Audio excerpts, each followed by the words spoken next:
is now 8:35 on Tuesday, and that's time for Nic Chahine. He's an option expert. He joins the show every Tuesday morning to discuss this week's options outlook. Good morning.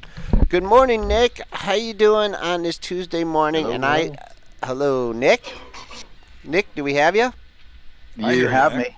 We got him. Nick, I have a lunch bet with Dennis that you had a debit put spread and price line. There's no way he's got credit. He likes to bring that money in. He probably wrote a credit call spread or something. I would never sell a spread into earnings, let alone into price line earnings. So you might have been debit. Okay. Yeah, this is. I know people like to sell risk when it's available, but sometimes it's hazardous. I doubt anyone who sold an Iron Condor in Priceline yesterday made money or was happy. I have two friends who played it, and they say they both made money, and I kind of believe them. One bought the straddle, and they definitely made money because the move was a little more than expected. And the other person sold a strangle, which was also successful because he must have stepped out in his strangle. So the deflation in the premium prices at the open, he could buy it back for much less than he sold it. But to sell a spread on a coin flip toss is really more gambling than investing, so I sit it out. I thought you might do a debit put spread though. I tried, right? But yeah, I would have done it with small money, and I would consider that a lottery ticket basically. And the maximum loss is what you spend up front, and the potential payout could be handsome. But the prices were so expensive that it would make it. Exactly. Say that again? I was looking at those, and I don't know if I had Dennis on the line or what, but I'm like, okay. I mean, the spreads were like $1.50 in the options. And basically, if you paid, I mean, I don't want to pay $4 for a $10 spread, and it just looked like there was just like no way to get into them. Why the heck don't they just split that stock and make it a little bit more fun to trade? Yeah, exactly. And to make it worse, it trades like a micro cap too, so it's really hard to game. So I sometimes sit it out. And here, let me give you a little something about the easiest way to trade Priceline. If you think it's oversold, I usually sell a put way out in time. I'll give you an example. Yesterday, if you sold the January 2017 $700 put, it paid you almost $10. It's 700 puts. Yes. So stock has to fall 600 points before you start losing on that trade. Yes. And so those are the kind of trades that you set and you don't sweat a lot unless we have a complete market crash, and then everybody's in the toilet too. So now, when you write that 700, though, you usually buy like a 660 or 680 or 690 to protect yourself, right? You don't just write the 700. Go ahead. Or I would sell the 2200 call for another $11. So then you'll be short and strangle, wait out in time. With plenty of time to react and close for minimal losses should the disaster happen one way or another. So, those are the easiest way to trade that guy, because it is. I don't recommend selling anything naked. So yes, you could make it a wide spread that pays about 10 to 12% yield on money at risk. And those are like if I turn these two levels into Iron Condors of about $10 or $20 wide. They can yield 10%, if not more, if you consider both sides, and without much sweat. Meaning, if you pick wide ranges, with time, the premiums come down, and you can buy it back and close the bet. You don't have to wait until 2017, and you can find other ones that are in the 2016 when they become available leaps, and those are easy ways. It's like I say, fight the battle with binoculars from way back in headquarters rather than be in the trenches fighting at the... I like these analogies. So that is the price line. Yeah, it was too expensive to play it via debit spreads. It would force you out to be like $80 away from current price before the earnings, and then it's really a lottery ticket. You need a huge move in order to make money, and then the chances of making any significant money would be more hassle than actual enjoyment. Apple under pressure today, trading down $2.80, 117.74. Little analyst talk on this one. Nick, give us your outlook on Apple. Well, Apple has had last night. It made a really funky drop to like 119.68 just after the close, and I was like, "What's that all about?" It wasn't a late settlement or anything because we didn't get to that print throughout the day, and sure enough, then later on, I wake up to it down 1%, and then here it is down to 117.5. Obviously, long term, it's the best company on the planet, arguably. It's got a war chest. It's got huge fanatics following and buying every widget they make, and except the Apple TV so far. But so on weakness, one should buy it. But is this a real weakness? I don't know. It doesn't have a lot of support in the open interest, maybe 117 to 115 area, but more of the support comes from the sentiment of it, that buyers will step up as it becomes cheaper. But I can't bank on that in order to start selling credit put spreads in it and start to catch the falling knife, although it is a somewhat safer knife to catch than, say, a high flyer that doesn't have a lot to show for right now. I wouldn't chase it. It had a lot of resistance at 122, 121, 122 area, and anything above that was all resistance based on the open interest. So members knew not to chase it. I knew not to chase it when it was trying to run. Right now, maybe I'll be a little patient, or, if I want, I can probably find some credit put spreads into like early next year that could pay, 8 to 10% yield on money at risk. But there might be better entry points in the next couple of days. I'm not sure, so it might be a little early. So I'll sit and watch it for a little bit. Amazon, thoughts on this one, Nick? I put in like a little double top there from the last couple of days. Same area got up to 662, then peeled off with the overall market there yesterday, falling as low as 655, down to 653 here this morning. So Amazon continues to be under a little bit of pressure. It's been an incredible run. Is it time to take some profits in Amazon, or just another pullback to buy? Yeah, that's been a beast. Amazon, it is, if you look at the last year worth of price action, it rises sharply and then meanders, establish a base from which it rises sharply, then establish a base, and then did it 1, 2, 3, and this is the beginning of the fourth base, maybe, unless markets in general fall back. I don't see a reason to short it yet. Anybody would short Amazon at their own risk. People try to say, oh, they lose money, but they lose money for the right reason. They are a growth company. They have never stopped growing. If they lose money because they're investing in their top line and they're eating everybody's lunch, as people say, what's wrong with that? If you take Amazon's name off of it and you put a startup's name on, would anybody complain about them losing money? No. And to make it matters worse, they're not losing money anymore. They're actually delivering and still growing. So I wouldn't want to short it in any which way or form. But if I was inclined to short it, I would do a debit put spread. And if I want, I can do it with a little bit of time on the clock, so I can change my mind and still salvage some value. Meaning, if I buy the put spread and I'm wrong in the next few days and it starts rising again, I can peel it off and say, okay, I lost X% on it, but hey, not a lot of damage done. I definitely would not do any credit call spreads in Amazon that's hazardous to your health. Overall market thoughts here, Nick, as we finally get a little bit of a sell-off there yesterday. Was that just profit taking, or is there some concern here about, the overall market going forward?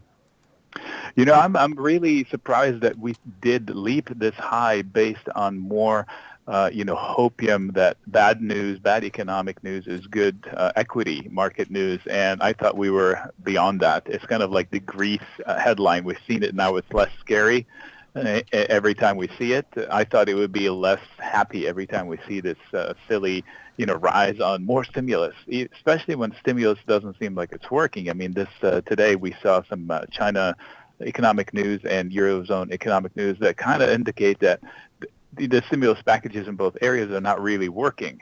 And China is settling down to, okay, growth is now 6.5% acceptable, and yet everybody's hooting and hollering, hey, more stimulus is coming, but towards 6% and not 7 or whatever. So we're headed the wrong way. And I don't see the exuberance that we need to chase up. The fundamentals have not changed. I keep saying that. The ranges have not changed. The resistances are exactly the same place where they were before the flash crash. Here we are back at them, and they were here and they held. I was watching the small caps and I was watching the financials. Those were key this week on top of Apple. And the small caps have the most to catch up, and they were the ones that needed to lead us up from these recent highs, and they didn't. So far, they've been shy. So I continue to watch them. And also the financials, I shorted them via Bank of America puts, and just because Nice. I saw some resistance. I told you last week, I believe, that the XLF had 24.5 resistance, and we didn't stray away much from that. Resistance is still there. So I picked on one that usually gets picked on, which is Bank of America. And I can't chase them at these highs. Yes, higher rates is good for banks, but not all higher rates and not like completely blind higher rates. And eventually they have to follow the markets. So if the markets are falling 3% or 5%, financials are not going to continue running up just because rates are rising higher. So I thought the premise of everybody chasing financials was wrong. So yeah, overall markets, they're not terrible, but they're not super great for us to rally, 9-10% in 30 days. What do you mean you picked on Bank America? You actually traded Bank America? This $18 stock, or it wasn't 18? Did you? Because he usually likes the $1,300 Yeah. stocks. What did you must have like? Did you put something on and like fall asleep, Yeah. Nick? I mean, come on. Did you? That would be too sleepy for you to trade, Nick. A stock that moves 20, 30 cents a day? You Well, like you the guys stocks that move $20, $30. you guys say trade. I just simply bought stupid little puts, and I do have people that don't have the capability of trading these big stocks. So every once in a while they need a trade idea that's fun and not very painful if they lose on it. So I thought, in theory, Bank of America was rising too fast, and it's been here before. It's at a place where I thought it was going to see resistance, and the open interest did show me that, and I said I picked on it. I did the same thing with GM too. Just for almost exactly the same reason. If you pull up a 10-year on GM, it's been, it gets up here and then maybe a couple of bucks higher and then fizzles down. And I think eventually they'll find a way to mess things up. And nibbled on some puts in GM, nothing serious, but just as a moral victory to see if the open interest is lying to me or not. It suggests that the downward path is easier than higher from here. So I figured, hey, I'll chance it with some puts. You can either do puts or put calendar to be cute with it, or a spread to lower your entry cost. So the same things I saw in Bank of America and the XLF I saw in GM, so I thought I'd pick on them too. Options question. Question from the chat here. Downward Dog, also known as Double D, is Google a good put candidate? You know what? It's a good meander candidate, so I don't know if I'd buy puts in it. It's been limited with the open interest has been pretty predictive on it. It had resistance at 762 and up, and it hasn't been able to bust through it and sit there. It has some support around the 740, the 737 area. But nothing formidable, and beyond that, there's nothing really as support until like 705 or so. So there could be some downside pressure from 740, but nothing too strong that I would bet money on it. So I think the Iron Condor would work best if you're doing the weeklies. However, you have to know what you're doing, and you have to have discipline to exit if something is going wrong. Also wants to know your thoughts on CMG. This is Whoa. this is more in your wheelhouse. You get in these stocks that are $600-$700. What's your thoughts? Chipotle obviously getting beat up here with the store temporary closures there. What are your thoughts? It's going to bounce back. Well, Chipotle, first of all, let's talk the fundamentals of Chipotle real fast. Sure. Is it has a big issue, and it's going to hit its bottom line. They had a few stores closed for a period of time, so there is a math there. And technically speaking, I said if it loses the 600, and it did for one day, but it rejected the bottom of that candle, it is slated for the 550 or lower, 550 or lower. So the low 500s are technically feasible. So it all depends on how they survive this scare, and was there actually stuff that happened or not. There are two zones of trade. Zone 1 was around the 650. The 660 area. Zone 2 was centered around the 600 area that I've been tracking for the last 2 years, and the battle is between these two zones, and the 600 loss would take it down to the mid 500s or low 500s, technically speaking. Fundamentally, it's a well-managed company, it would seem, but they had an E. coli scare, which probably can happen to any restaurant, right? Really.